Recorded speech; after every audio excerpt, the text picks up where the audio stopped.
Dolomite Beach Project aksaya daw ng pera.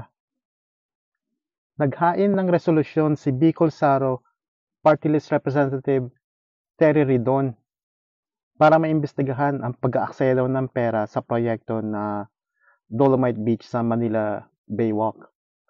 Ano yan ni Ridon? Ito daw ang dahilan kung bakit sobra ang pagbabaha na nangyayari sa Taft Avenue sa Manila.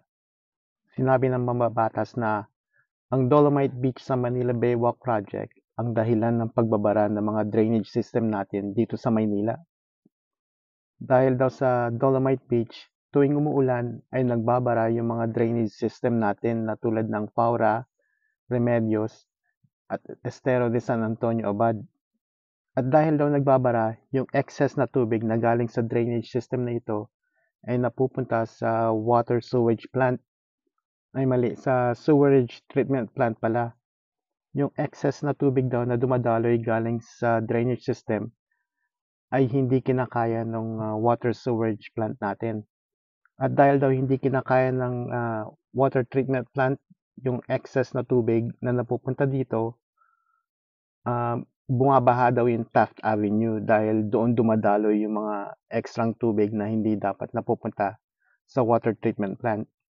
Sinabi na rin doon na yung Dolomite Beach hindi naman talaga kasama sa master plan sa pagpapaayos ng Manila Bay. Para daw sa kanya, aksaya lang daw ng pera ng taong bayan yung lagpas 20 milyong piso na ginamit para sa Dolomite Beach. Ginamit na lang daw sana yung perang ito para ma-upgrade yung mga sewage treatment plant natin sa Maynila at iba pang proyekto na nakakatulong sa pagpapalinis ng tubig natin. Sinambit din ni Ridon na yung Dolomite Beach wala naman talagang benefit sa mga taga Maynila at ito daw panandali ang palamuti lamang. Mababalitaan din na noong 2020, DENR pa mismo ang umamin na yung Dolomite Beach hindi talaga kasama sa proyekto na pagpapaayos ng Manila Bay. Hindi kasama dahil hindi naman naaprubahan yung budget para dito sa beach na ito. Titiyakin din daw ni Ridon na magkakaroon ng full congressional inquiry sa Dolomite Beach Project. Ito daw ay para malaman kung sino sa pamahalaan natin yung sangkot sa pag-approve dito sa project na ito.